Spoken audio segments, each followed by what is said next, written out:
It is Spanish Bowl XXX on the 4th. That means one thing. So, a bit of backstory before we get into the quarterback comparison. We have the Osos Rivas and Las Rojas Black Demons facing up in this competition.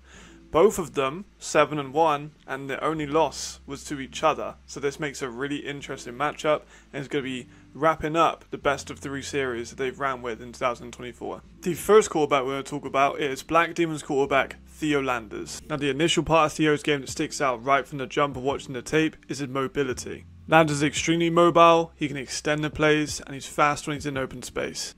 This extends to more than just quickness out of scrambles, but also mobility inside of the pocket when he sees a read that he likes. He can take the yards that he's given, but you can also get physical during the runs. As you can see from the clips, he has a very relaxed way of holding the ball, and I think this could be an issue if he is not safe. That being said, he is an elite dual threat and can really hurt defenses with his legs.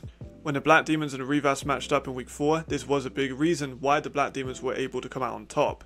They were not able to contain him in the pocket, he was able to break big runs, and he was able to get first downs. There is also clear evidence of his off-platform throws and throws on the run that he can execute at times. This could be a very deadly weapon, but only shows flashes so far. The next part is his arm talent. Theo has an excellent arm. He can hit 40 to 50 to 60 yard passes and shows that he can be accurate when executing these style of passes. Despite not having the best mechanics, we'll get to that later, he is still able to unleash these deep balls and to stretch the field for his receivers.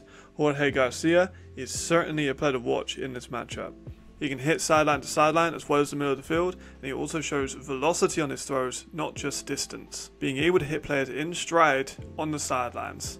Again, this part of his game is inconsistent and could be sharpened up with improved mechanics. Let's quickly talk about those mechanics. You've probably been able to tell from some of these clips about his throwing motion. It is a little bit longer, as his footwork is also not as sharp as it potentially could be. His hips aren't pointing towards the target, his feet can be somewhat misplaced, and his hands will come down on his side. The thing with Theo is he's a dual threat quarterback that doesn't necessarily sell the play action.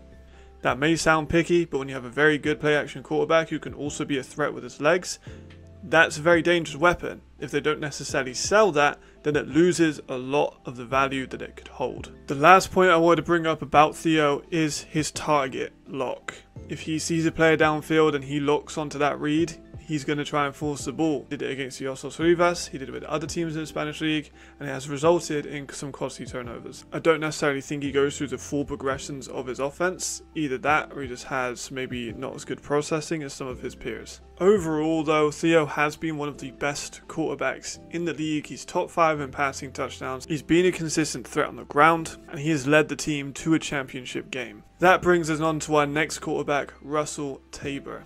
Now, the Osos Rivas quarterback is not too dissimilar from Theo. He has the mobility. He's a physical runner. He is a little bit more bulked up than Theo, and I think that he can take a little bit more contact when he is coming across the sidelines. Taking off and running is less of an interest for Russell. He does choose more to extend the plays behind the line of scrimmage and then deliver bombs later. He's not going to take off as much as Landers, but definitely don't sleep on that area of his game. He can seriously move. As well as that, he has the arm talent. Now, Tabor's arm is elite level. He can hit sideline to sideline. He can hit the velocity. He can hit players in stride. Even off his back foot, he can throw 50 yards. He's poised in the pocket. He delivers darts. He's got an absolute laser beam of a right arm. He goes through his progressions and has absolutely no trouble taking chances on deep flyers. In particular, I think his intermediate and short game is further developed than Landers, given he spent multiple years as a Tar Heel in North Carolina. His release is also sharp, it's quick, and his mechanics upstairs are very fluid. His footwork is also good, but we'll get to more of that in a second. A slight blemish at times is his touch. Russell can make impromptu throws, lean in backwards and overshoot them, or at other times have too high of an arc, put too much air underneath the ball, and it falls too quickly before it reaches its receiver. The week 4 matchup was an exception given the extreme weather conditions, but there is evidence of this throughout the season that he can sometimes put too much air underneath the ball. Which brings me to the final point. There are some inconsistencies. Sometimes he will hit an absolute dart 5 yards, Other times he lacks concentration and will miss the flats. We already mentioned a back foot touch, and then the next play he'll turn around and produce an absolute bomb. This is not an overwhelming issue, but like Theo Landers' ball carrying, it could come up when playing higher competition. There are a few times during the season where he just seems to check out on these easier, simpler throws because they're easier, simpler throws, and he doesn't completely lock into the play. And that will bring the end to this quarterback comparison. I hope you all enjoyed. This was a little bit new. I was asked to do this by AFI. We're going to put the accompanying article when it is up in the description. But this was good fun to make. I liked both of these quarterbacks tape. I think it's going to be a really fun game. The XXX Rivas versus the Pioneers was a fucking awesome game back and forth.